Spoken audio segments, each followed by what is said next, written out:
ഇനി ഒരു തുള്ളി വെള്ളം കിട്ടിയിട്ടില്ലെങ്കിൽ അടുത്ത നിമിഷം മരിച്ചു പോകാനിരിക്കുന്ന ഒരാൾ ഒരു തുള്ളി വെള്ളത്തിന് വേണ്ടി എങ്ങനെയാണോ കെഞ്ചാറുള്ളത്, അതുപോലെ അള്ളാഹുവിനോട് യാചിക്കുക, അള്ളാഹുവിനോട് യാചിക്കുക. റമദാൻ രാത്രി ഉണ്ട്, 1000 മാസങ്ങളെക്കാൾ പുണ്യമുണ്ട്. എന്താ പറഞ്ഞത്? മൻ ഹുരിമ ഖൈറഹ ഖദ് ഹുരിം. ആർക്കെങ്കിലും അതിലെ നന്മകൾ തടയപ്പെട്ടാൽ അവനാണ് മഹ്റൂം. മഹ്റൂം എന്ന് പറഞ്ഞാൽ ഭാഗ്യം കെട്ടവൻ, എല്ലാ നിലക്കും ഭാഗ്യമില്ലാത്തവൻ. അതിൻ്റെ നന്മകൾ തടയപ്പെട്ടു. അങ്ങനെ ആകരുത്. ഈ മാസം കഴിഞ്ഞ് അവസാനിക്കുമ്പോൾ ഒരു ഖൈറ് തടയപ്പെട്ടവനാകരുത്. അള്ളാഹു വാതിലുകൾ തുറന്നു നൽകാത്തവർ ഉൾപ്പെടരുത്.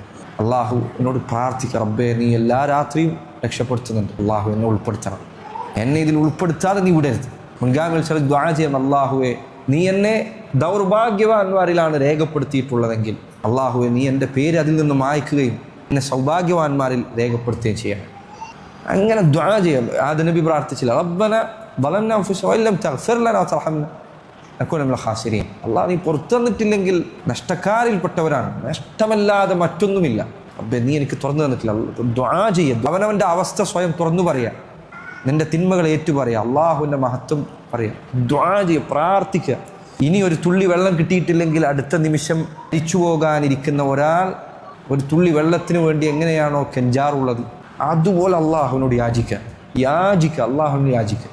എല്ലാ അഹങ്കാരവും മാറ്റിവെച്ച് ഹൃദയത്തിൻ്റെ എല്ലാ കിബറും അവസാനം അള്ളാഹു തേടുക, റബ്ബിനോട് ചോദിക്കുക, പ്രാർത്ഥിക്കുക. ഒരാളും അറിയാതെ, അള്ളാഹു അല്ലാതെ മറ്റൊരാൾ കേൾക്കാത്ത വിധത്തിൽ രഹസ്യമായി ദുആ ചെയ്യുക. എന്തിനു ദുആ ചെയ്യുക? ദുആ ഫത്ഹ് കിട്ടിയാൽ, ദുആ നിനക്ക് അള്ളാഹു അതിൻ്റെ വഴി തുറന്നു തന്നു എന്ന് തോന്നിയാൽ, മുൻഗാമിൽ പറഞ്ഞേക്കണം, ഇന്നി ലാ അഹ്മിലു ഹമ്മൽ ഇജാബ, പ്രാർത്ഥനക്ക് ഉത്തരം കിട്ടുമോ എന്ന ആശങ്കയിലല്ല ഞാനുള്ളത്.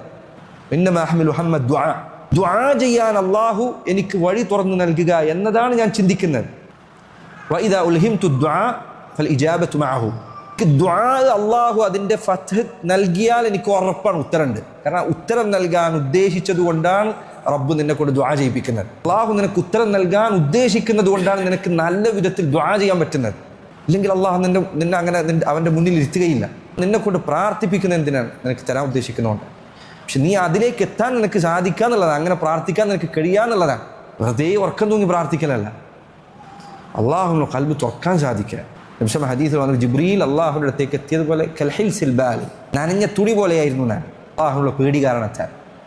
അങ്ങനെ റബ്ബിൻ്റെ മുന്നിലാവുക. ദുനിയാവിലെ സർവ്വ മനുഷ്യരും സർവ്വ സൃഷ്ടികളും നിൻ്റെ കൽബിൽ നിന്ന് അവസാനിക്കും. അള്ളാഹു അല്ലാത്ത മറ്റൊരാളും നിൻ്റെ ഹൃദയത്തിൽ അള്ളാഹു അല്ലാതെ മറ്റൊരാളും ഇല്ലാതിരിക്കുകയും ചെയ്യുന്ന അവസ്ഥയിൽ പ്രാർത്ഥിക്കുക.